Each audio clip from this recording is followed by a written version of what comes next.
So, Inda, thank you so much for participating with, our YouTube channel that really inspires a lot of people, in this line of work and just people who want to know what's going on in the social impact circle. So, on behalf of SETSI, we want to really thank you for taking the time today.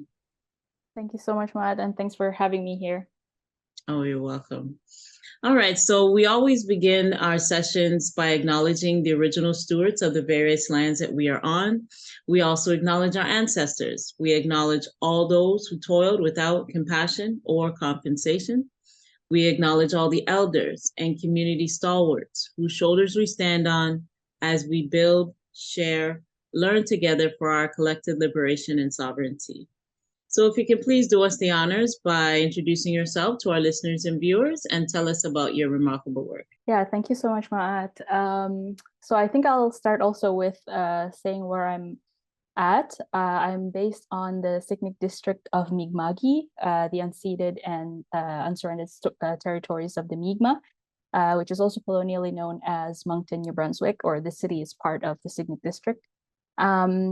I am a first-generation Indonesian Canadian. I came to Canada. I'm the first in my family to immigrate to Canada when I was 18. And I kind of stayed and I became a Canadian citizen last year. And it's really important for me as I go through my learnings for truth and reconciliation that I also do my part in decolonization, in the decolonization movement, because I understand that my history of my ancestors were also colonized. Indonesia was previously colonies of the Netherlands and Portugal and Japan as well.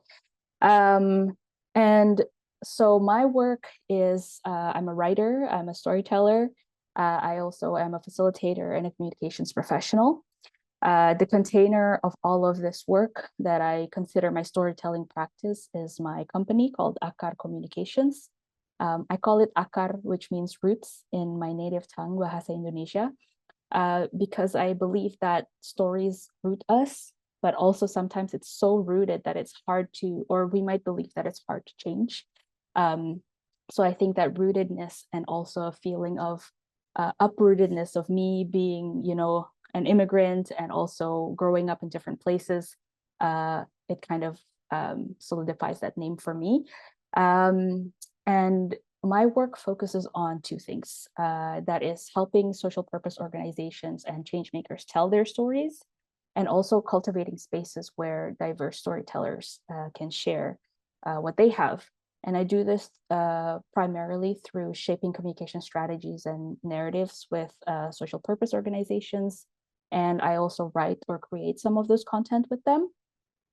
And the other side of me doing this work is also through storytelling and writing workshops locally. And I'm working on something nationally as well with a friend of mine in BC. So hopefully all of that comes to fruition. Wow, beautiful. And congratulations on your citizenship. Welcome to Canada. Welcome. Oh, that's amazing. And so it really shows a lot about your character because you know where you came from, the colonization that you experienced there. And, you're really trying to make a dent in ending it. You are that piece of puzzle that makes a grand puzzle of the whole scheme of things. So wonderful. Thank you so much. And can you articulate your mission and vision for us? Mm-hmm. I think a big part of my work is really listening, telling, and amplifying stories from folks within my communities, but also those change makers that I speak of. I really think that narratives can drive our personal and collective futures. What we tell ourselves, what we tell each other, that can become calcified into values or beliefs. And in the past, some of those values and beliefs, the stories that we tell ourselves and each other have become, the upholders of unjust systems, inequitable systems, and the ways of doing and being that are not as loving as many of us would like. So I think changing those narratives, whether within ourselves, but also with each other and collectively, and also at a systemic level. I think it's an important part um, of making that change that we want to see. Beautiful. I totally agree. And what inspires you most about your work? I a big part of my work is I get to listen and speak to a lot of people who are making waves in different parts of the world. So, for example, one of the organizations that I work with is called it's a practice called the Next Generation Foresight Practitioners. It's a network of emerging futurists and foresight practitioners from all around the world. And I get to chat with some of these change makers that are making waves in South Africa, making waves in the Netherlands or in Brazil. So it's just like the way that I get to hear that. It's such an honor and privilege. But at the same time, when I host my storytelling workshops here, we've had one about the stories of home and how the society's concepts of womanhood is imposed on people who are born with the female sex, how that's imposed on people who grew up as cis women or also trans women and non-binary people, and exploring some of that and people just telling their stories in these spaces. It's just, that is such an honor, and it makes me feel less alone, and seeing that other people in the room are like, oh, now I also feel less alone. Now I know that somebody else is going through this, and creating community that way, I think that's really rewarding. Absolutely. And any challenges or barriers that you face in your work, and how what have you been doing to overcome those challenges and barriers?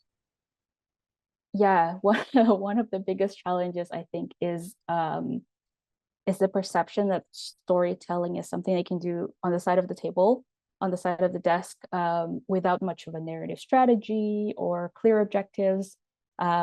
Storytelling work, because I studied journalism and I did a little bit of work as a local journalist before all of this, I was also reflecting on how it can be extractive if we're not careful, if we're not putting relationships first. And I've seen also that many storytelling jobs are lumped into like marketing. And for me, it's like, oh, it's so much deeper than that. There's like so much of relationship building and maintenance in storytelling that I think if it's just about promoting a product, it might not be as deep as I'd personally like it to be. There's also the jargons and academic language, sometimes working with impact organizations, trying to tell their stories, but it's full of academic language that's not as accessible. And, how do you communicate that impact to the communities that they serve when so much of their work is kind of shrouded in that?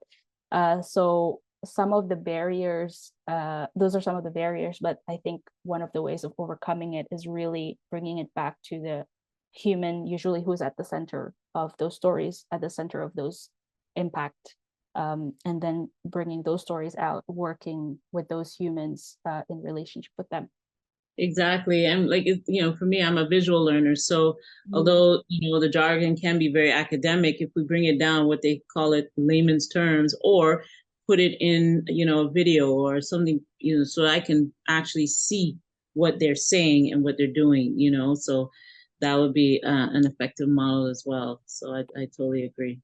Yeah, I hear you on that. And it's also like, what platforms are we using? How are we reaching people? And sometimes I was talking the other day to another person who's doing communications for impact organizations, and we agreed that sometimes reports are not the way to go all the time, maybe for certain audiences, but sometimes it's more of an outreach event, maybe, or, there's all sorts of things to reach people that we don't always explore.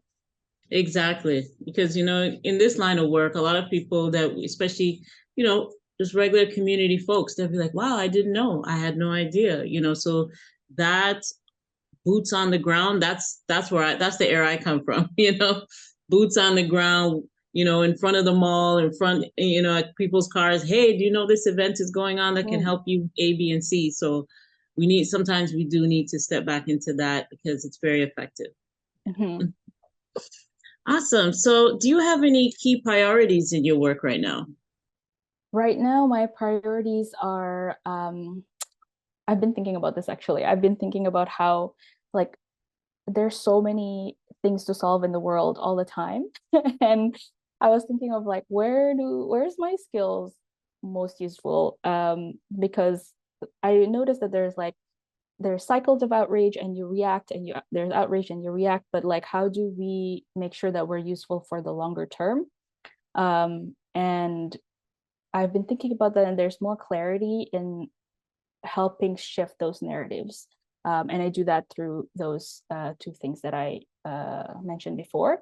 So I'm hoping to build more of the workshops, but also if any organizations do need some storytelling help, I'll be open to discussing that as well. Very good. And so, how do you feel about the future of social impact in Canada? Well, I really think that we have to keep dreaming and imagining beyond what we can see, beyond our own biases. And I think this is why collaborating and making space for imagination and diversifying the communities that we engage with is really, really important, because what we might think is impossible might already be happening in another community, and we can learn from them. And like just this weekend, I was in Cape Breton in Unamagi, Nova Scotia, and there were organizations, there are nonprofit organizations that have transitioned into the 4-day work week, and they were sharing their challenges and learnings, and listening to some of the conversation there about how if you didn't share that story, maybe people might not think that it's possible, um, or that there were many ways of doing that. So I think it also just brings out the creativity. What is your ultimate goal, and what does success look like for you? Right now, I'm like feeling really called to this idea of like building collective power. Um, as you know, as we mentioned earlier, we live in systems that are not equitable. So I really want to see equity deserving communities share and learn from each other and build that community and collective power.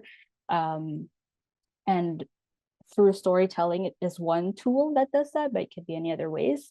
I also want people to feel seen and heard.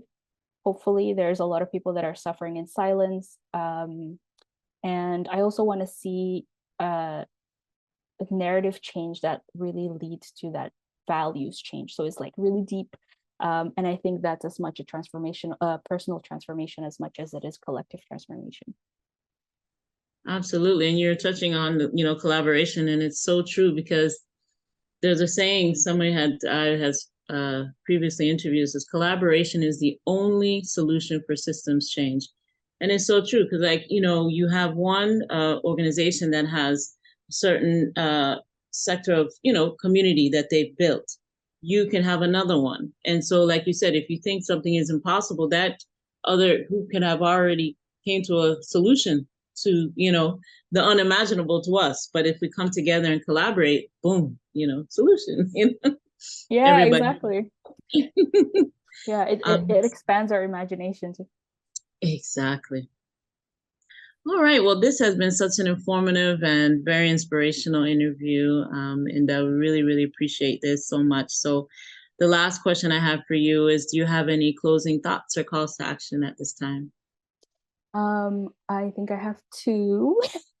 The first one is calling on people who think that they have stories, organizations who think they have stories, to please share them, let them be heard, and inspire and expand other people's um, landscape of possibilities.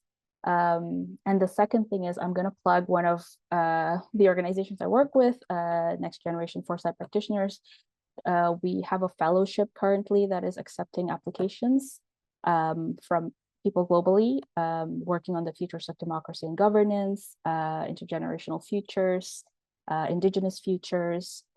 So if they go to the Next Generation Foresight Practitioners LinkedIn, they'll probably find most of the information there. Amazing. Amazing. So, wow. So this has been really good. I hope everyone that watches this video really learns a lot, take notes, and, you know, be a part of that impact, you know, that solution that we all need. And, you know, Inda, again, on behalf of SETSI, we thank you so much for taking the time and being that, you know, important piece of the puzzle that we're trying to get to and really solve for the next generation, right? So thanks Thank you, again. Matt. We work together. Right? Gotta do it together. Trust me. They say if you want to go fast, go alone. If you want to go far, go together. Exactly. Awesome. So we will close the way that we began by acknowledging the original stewards of the various lands that we are on. We also acknowledge our ancestors. We acknowledge all those who toiled without compassion or compensation. We acknowledge all the elders and community stalwarts whose shoulders we stand on as we build, share, learn for our collective liberation and sovereignty. So again, thank you so much, and much success for your future, and you have a wonderful rest of the day. Thank you so much, Matt.